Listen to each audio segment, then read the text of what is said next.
Welcome to Crochet After Dark, podcast episode number 9. If you're new here, my name's April, and on this weekly podcast, I love to talk to you about all things crochet and yarn related. If you're a returning viewer, welcome back.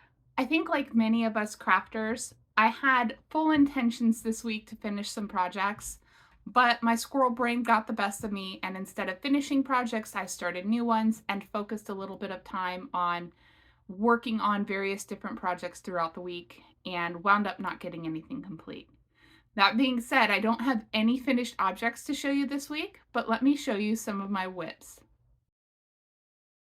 This corner to corner blanket was the one I thought for sure I would have done this week, and it's actually pretty close. I still have to weave in the ends, the blue ends, and then as far as the other ends, I actually carried the yarn up the side, so you can kind of see here where it's been carried.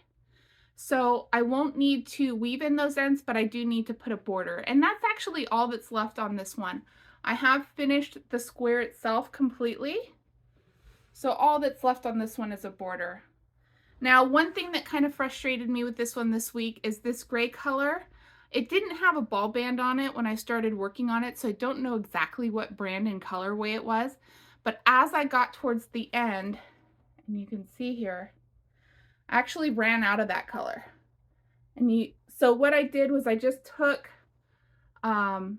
this gray, which was the closest match that I had in my stash to finish it off. So it does look a little bit odd. I don't think it's too bad. So here's the darker gray, and then you can see on this stripe, this third stripe up, that it's kind of transitioned. So I think what I'm going to do for the border on this one, I'm actually out of the turquoise, which is this blue color here. It's Red Heart Super Saver turquoise. I'm actually almost out of that color. I just have some scraps left, as well as the white.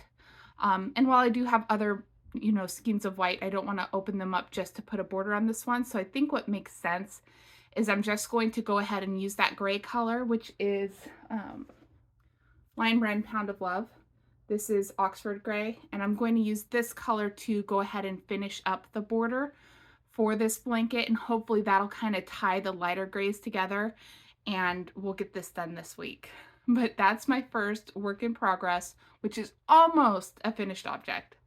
Next up, we have this ripple blanket, and this is done using 3 strands of yarn and carrying them up the side, so there's no end to weave in. Again, so we're carrying everything, if you can kind of see that, we're carrying everything up the side.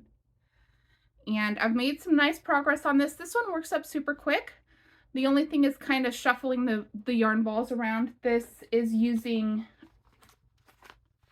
this Karen cinnamon squirrel cake in the color Bay, and then spring green and like a royal blue from Red Heart. But it's looking great, and we're probably about a quarter of the way done, but this is my wave blanket work in progress. So last week, as I was filming my tutorial, well, last week or the week before, I was filming the tutorial for the dropped V-stitch. I remembered how much I actually loved working up that pattern, so I started a new one. And this is using Lion Brand Mandala in the color Happy. And so far it's turning out great. It's just a little bit slow going.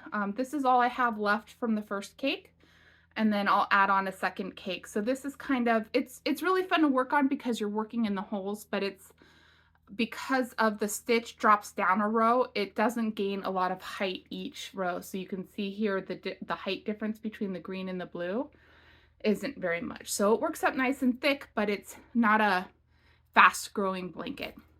I wanted to show you one of the things that I do sometimes when I have multiple whips to keep track of the hook size for the whip. So you can see here, I have these stitch markers, and there's 4 yellows, and then the 5th yellow is here, and then 1 blue. So basically what I'm doing is however many are of the same color, so for the hook size using millimeters, however many are of the same color, that's the first number, so 5 in this case. And then if there's an extra one of a different color, that indicates a half. So no matter what, if I put this blanket down and I pick it up, I would know by these stitch markers that this is a 5.5 size hook. So that's one of the things I use. And oh, let me show you. So just to show you, running out of stitch markers isn't really going to be an issue. I got this jar of stitch markers from Amazon, and I'll be sure to link it below. But so I can just grab, and again, the color doesn't matter, just that however many are the same color, that's the first number, so 5. And if there's a half, because sometimes I do use a 5.5 versus a 5, then the one stitch marker in a different color indicates the half. So that's just one of the ways that I'm using to keep track of the hook size on all of these multiple whips that I have. So I hope that tip helps.